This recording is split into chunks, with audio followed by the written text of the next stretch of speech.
অন্তর্বর্তী সরকারের সাবেক ও বর্তমান সরকারের পররাষ্ট্রমন্ত্রী খলিলুর রহমানকে লন্ডন ষড়যন্ত্রের মূল হোতা দাবি করে আবারও দেশের রাজনৈতিক অঙ্গনে তোলপাড় সৃষ্টি করেছে বাংলাদেশ জামায়াতে ইসলামী।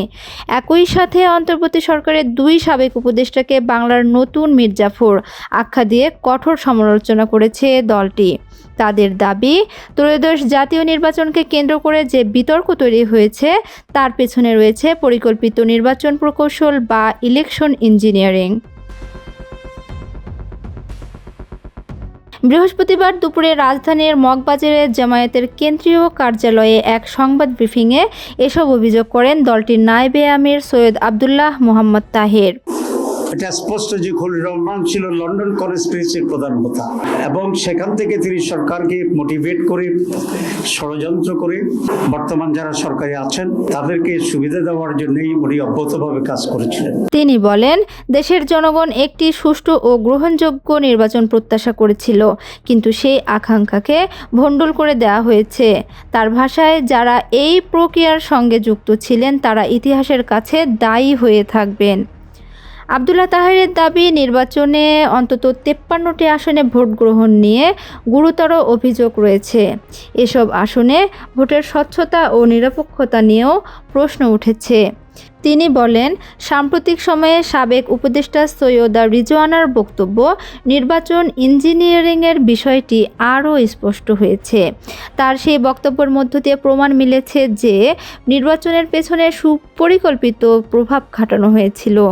জামায়াতের এই নেতা আরও অভিযোগ করেন, বর্তমান পররাষ্ট্রমন্ত্রী খলিলুর রহমান ছিলেন তথাকথিত লন্ডন ষড়যন্ত্রের মূল হোতা। তার দাবি, লন্ডনকে কেন্দ্র করে যে রাজনৈতিক সমীকরণ তৈরি হয়েছিল সেখানে গুরুত্বপূর্ণ ভূমিকা পালন করেছিলেন খলিলুর রহমান। বিগত সরকারের ভেতর থেকেই নানা কৌশল ও যোগাযোগের মাধ্যমে তিনি ক্ষমতা পরিবর্তনের একটি পরিকল্পনা বাস্তবায়নের চেষ্টা করেছিলেন বলে অভিযোগ করেন তিনি।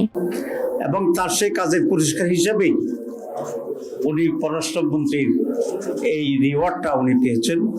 এ সময় তিনি অন্তর্বর্তী সরকারের সাবেক দুই উপদেষ্টাকে বাংলার নতুন মীর জাফর বলে উল্লেখ করেন। ইতিহাসের মীর জাফরের সঙ্গে তুলনা টেনে তিনি বলেন, জাতির স্বার্থ ও গণতান্ত্রিক আকাঙ্ক্ষার বিরুদ্ধে গিয়ে যারা ষড়যন্ত্রে জড়িত হয়, ইতিহাস তাদের কখনোই ক্ষমা করে না। তার মতে, জনগণের ভোটাধিকার ক্ষুণ্ণ করার মাধ্যমে এই দুই উপদেষ্টা দেশের গণতন্ত্রকে ক্ষতিগ্রস্ত করেছেন। এতে আমি বিস্মিত হয়েছি বিএনপির ব্যাপারেও, কারণ বিএনপিকে এতই তার লোকজনের সংকট আছে যে একজন বিতর্কিত ব্যক্তি যিনি ইন্টারিম গভর্নমেন্টে থাকার সময় বিএনপির নেতা সালাউদ্দিন সাহেবই তার বিরুদ্ধে বক্তব্য রেখেছিলেন এবং তাকে সরকারের থেকে বের করে দিতে বলেছিলেন। আবদুল্লাহ তাহের বলেন, নির্বাচন নিয়ে যে অভিযোগগুলো উঠেছে সেগুলো জাতির সামনে পরিষ্কার করা জরুরি। এজন্য অন্তর্বর্তীকালীন সরকারকে স্পষ্ট ব্যাখ্যা দিতে হবে। স্বার্থ সংরক্ষণের জন্য উলঙ্গভাবে ভূমিকা নিয়েছেন। একই সঙ্গে নির্বাচন ইঞ্জিনিয়ারিংয়ের অভিযোগে অভিযুক্ত সাবেক দুই উপদেষ্টাকে আইনের আওতায় এনে জিজ্ঞাসাবাদের দাবিও জানান তিনি আরও বলেন, গণভোটে দেশের জনগণ সংস্কারের পক্ষে রায় দিয়েছিল, কিন্তু বর্তমান সরকার সেই সংস্কার প্রক্রিয়া থেকে সরে এসে ভিন্ন পথে হাঁটছে। এতে জনগণের প্রত্যাশা পূরণ হচ্ছে না, বরং দেশের বিভিন্ন স্থানে আইন শৃঙ্খলা পরিস্থিতির অবনতি ঘটেছে, যা সরকারের ব্যর্থতারই প্রতিফলন। জামায়াতের নায়েবে আমির জানান, সংবিধানের আলোকে যদি সরকার ডেপুটি স্পিকার পদ নিয়ে আনুষ্ঠানিক প্রস্তাব দেয় তবে বিষয়টি দলীয়ভাবে বিবেচনা করা হবে। তবে সেক্ষেত্রে জুলাই সনদ বাস্তবায়নের সরকারের স্পষ্ট উদ্যোগ দেখতে চায় জামায়াত। সম্ভাবনা অতীতে আমরা দেখছি ছিল না, সুতরাং এই সরকার নানাভাবেই সংস্কার যে কমিটমেন্ট সেখান থেকে সরে আসার জন্য নানা খুচরা খাচরা মানুষ দিয়া রিটের নামে এটাকে ডিলে করাচ্ছে।